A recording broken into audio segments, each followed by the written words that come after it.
মাথায় আপনাদের বুঝতে হবে সবসময় আমাদেরটাকে কিন্তু next world cup, not this world cup.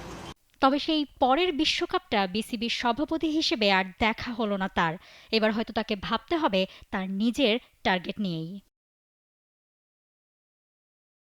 প্রায় ১২ বছর, লম্বা এক যুগের ইতি অবশেষে। দীর্ঘ এই সময়ে বাংলাদেশ ক্রিকেটের সাথে ওতপ্রোতভাবে জড়িত এক নাম নাজমুল হাসান পাপনের।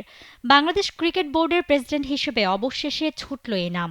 সরকার পতনের রেশে প্রত্যাশিতভাবেই পদত্যাগ পাপনের। সাবেক ক্রীড়ামন্ত্রী থেকে বিসিবি সভাপতির নামের আগেও জুটল সাবেক শব্দটি। এবং যেহেতু ফর এক্সাম্পল নাজমুল হাসান পাপন বাংলাদেশ ক্রিকেটের অন্যতম আলোচিত একটি নাম। সময়ে অসময়ে তার নানা বক্তব্যে নানা কথায় মজে থেকেছে গোটা বাংলাদেশ।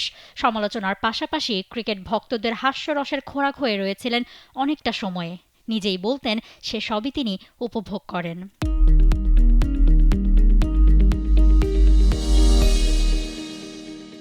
অনেক কিছু আছে আমাদের ভালো না লাগতে পারে, কিন্তু সবই যে একেবারে খুব খারাপ কিছু বলছে তা না। দেয়ার আর সার্টেন ইস্যুস যেটা নাকি আমাদেরকে শুধরানোর জন্য হেল্প করে। কাজে এই ধরনের এগুলো নিয়ে কিছু চিন্তা করার প্রশ্নই ওঠে না।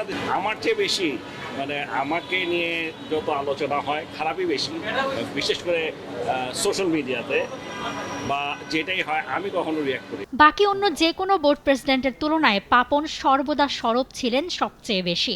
এই কথার কারণেই নানা সময়ে পড়েছেন বিপাকে, হয়েছেন সমালোচিত।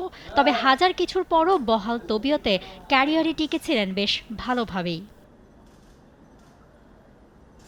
বাংলাদেশের সাবেক রাষ্ট্রপতি জিল্লুর রহমান ও রাজনীতিবিদ আইভি রহমানের সন্তান নাজমুল হাসান পাপন ২০০৯ সাল থেকে কিশোরগঞ্জ ৬ আসন উপনির্বাচনে নির্বাচিত হন সংসদ সদস্য হিসেবে। মোস্তফা কামালের আইসিসি সভাপতি হওয়ায় ২০১২ অক্টোবরে সরকার মনোনীত সভাপতি হিসেবে দায়িত্ব নেন বিসিবিতে। সেই থেকে টানা ৩ মেয়াদে থেকেছেন এই দায়িত্বে। দায়িত্ব পালন করেছেন আবাহনী লিমিটেড ক্রিকেট কমিটি ও বেক্সিমকো ক্রিকেট দলের সভাপতি হিসেবেও। ২০১৮ থেকে ২০২১ সাল পর্যন্ত দায়িত্ব পালন করেন এশিয়ান ক্রিকেট কাউন্সিলের প্রেসিডেন্ট হিসেবেও। অনুষ্ঠানের মাধ্যমে আমাদের এখন বিসিবি প্রধান হিসেবে তার মেয়াদকালে ২০১৫ বিশ্বকাপে কোয়ার্টার ফাইনাল ও ২০২৪ সালে টি-২০ বিশ্বকাপে সুপার ৮-এ খেলে বাংলাদেশ। জাতীয় নারী দল জেতে এশিয়া কাপের শিরোপা, অনূর্ধ্ব ১৯ দল ২০২০ সালে জেতে বিশ্বকাপ, যা পাপনের মেয়াদে বাংলাদেশ ক্রিকেটের সর্বোচ্চ অর্জন। তবে এসব অর্জনের পাশাপাশি জাতীয় দলের অবকাঠামোগত উন্নয়ন, নারী দল ও ঘরোয়া ক্রিকেটের উন্নতির গ্রাফ নিয়েও থেকেছে প্রশ্ন। এছাড়া পর্যাপ্ত ক্রিকেটার তৈরি, টিম সিলেকশন, ক্ষমতার ব্যবহার, সিন্ডিকেট সৃষ্টি নানা কিছু নিয়েই উঠেছে প্রশ্ন। আর এসব নিয়ে বিতর্কিত মন্তব্যের জেরে বারবার সমালোচিতও হন পাপন। কি অবস্থা আমাকে জানান। ক্রিকেট ছড়িয়ে দেওয়া, ক্রিকেটের পরিধি বৃদ্ধি, ক্রিকেটের উন্নতির কথা বললেও ধীরে ধীরে দেশে ভেন্যু কমে যাওয়ায় তার আমলে অন্যতম বড় ব্যর্থতা ধরা হয়। বগুড়া, খুলনা ও ফতুল্লা, চট্টগ্রামের এম এ আজিজের মতো আন্তর্জাতিক স্টেডিয়ামগুলো অকার্যকর হয়ে পড়ে সময়ের সঙ্গে সঙ্গে।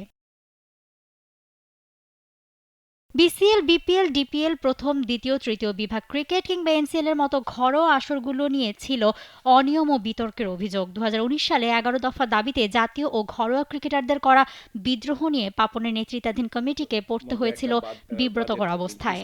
কেন? বিকজ ওরা কারণটা বলল যে ডিজাইন। তৃতীয়বার সভাপতি হওয়ার আগে ২০২১ সালের আগস্টে পদ থেকে সরার আভাস দিয়েছিলেন পাপন। নিজেই জানিয়েছিলেন শারীরিক ও মানসিক ধকল কমাতে চিকিৎসকরা তাকে নাকি ক্রিকেট থেকে যতটা সম্ভব দূরে থাকার পরামর্শ দিয়েছেন। আমি থাকতে পারছি না, মানে আমি বললাম না আমার আগামীকাল যে আজকে যে মিটিংটা ছিল এটা অত্যন্ত গুরুত্বপূর্ণ একটা মিটিং, অত্যন্ত গুরুত্বপূর্ণ। এটা আমি বলতে পারবো না কোনো দিন, এবং এটা সারাদিনের মিটিং, এবং আমি এই মিটিংটা ডেফার করতে হয়েছে যে আমার পক্ষে সম্ভব নয় মিটিং করা এই খেলা বাদ দিয়ে। সো আমি বলছি যে এই খেলা ক্রিকেটটা আমার খুব বেশি সময় নিয়ে নিচ্ছে, এবং সেই জন্যই আমার এখান থেকে এখন সরার মানে যত তাড়াতাড়ি সম্ভব যাওয়া দরকার। প্রেশার দিচ্ছে না, বাট কারণ এত অন্য জায়গায় আমি ঠিক মতো সময় দিতে অন্য জায়গায় তো চলতেছে আনাবশ্যক, কিন্তু সময়টা ঠিক মতো দিতে পারছি না। আমি মনে করি এটাও আমার দায়িত্ব, এখানে তো দিলাম।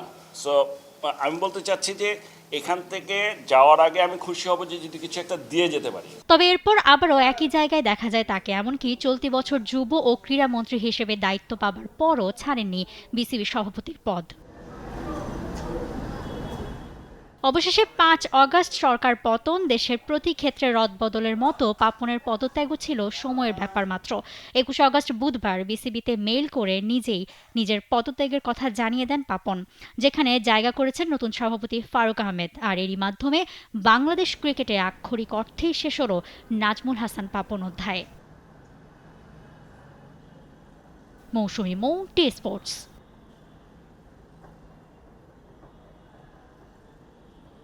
For more updates, subscribe to our YouTube channel and click on the bell icon. Follow us on Facebook and Instagram.